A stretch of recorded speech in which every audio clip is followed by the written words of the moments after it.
Bonjour à tous, alors aujourd'hui je vais vous parler des pulsions, dans le sens où euh, ceux qui ne comprennent pas la maladie mentale, je peux l'expliquer avec un seul mot, c'est le mot pulsion. Qu'est-ce que c'est la pulsion?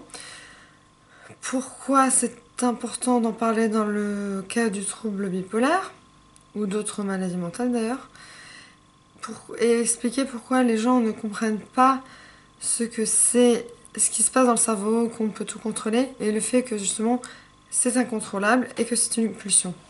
Donc je vais vous donner la définition Enfin j'ai trouvé une définition, j'ai trouvé une première définition où ça disait que c'était un acte de l'inconscient.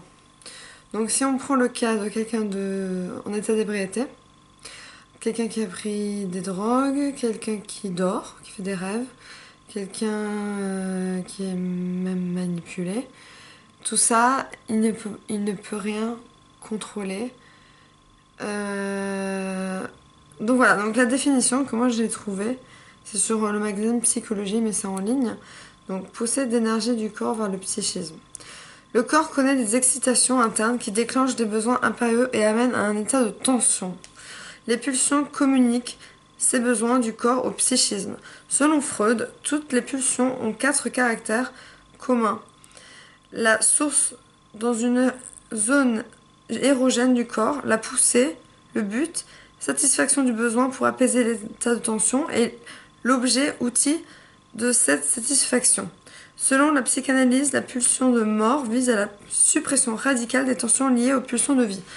C'est un peu compliqué, mais en bref, ce qu'il essaie de dire, Freud, enfin ce qu'il essaie de dire, c'est que, enfin pour moi je comprends comme ça, c'est des choses, on est poussé par soit le corps, l'esprit, quelque chose, et on ne peut pas s'en empêcher.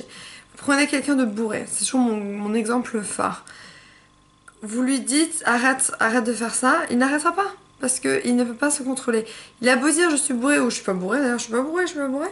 Il ne peut pas s'empêcher d'embrasser cette fille, de s'accrocher sur un arbre, de vomir. Tu peux pas lui dire arrête de vomir, arrête de vomir. Donc pourquoi nous on nous dit arrête d'être comme tu es quand tu es en crise. Donc là, ce que j'essaie d'expliquer aux personnes qui ne comprennent pas, le cerveau, il y a le conscient et il y a l'inconscient. L'inconscient, c'est quand on dort, on repose notre cerveau, on repose notre conscient. Et il y a tout l'inconscient qui travaille, et vous vous rendez pas compte à quel point il travaille l'inconscient la nuit, il travaille, il travaille, il travaille. Il remet tout dans l'ordre, toutes les informations de la journée, il les trie. Donc déjà, les prénoms que vous oubliez, c'est que votre cerveau en a conclu que ce prénom-là n'était pas important de s'en souvenir. Alors c'est assez atroce quand on re-rencontre la personne et qu'on ne se souvient pas de son prénom. Merci mon cerveau.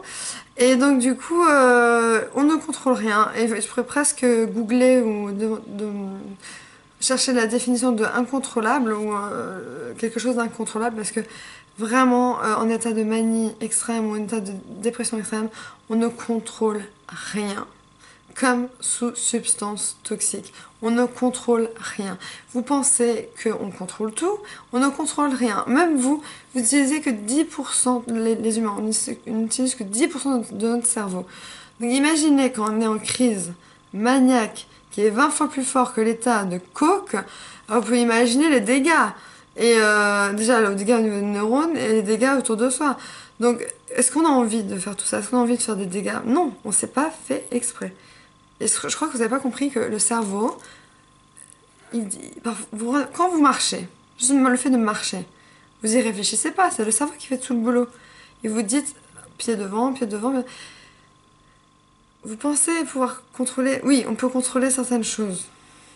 Faut que je réfléchisse à quoi, mais j'ai l'impression qu'on contrôle pas grand-chose au final. Quand on nous dit de garder un secret, on a beau dire on garde le secret, on le gardera jamais. Qu'est-ce qu'on contrôle? Si on peut contrôler des choses comme par exemple essayer de manger plus lentement.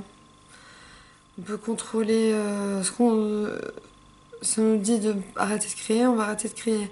Ou écouter les autres.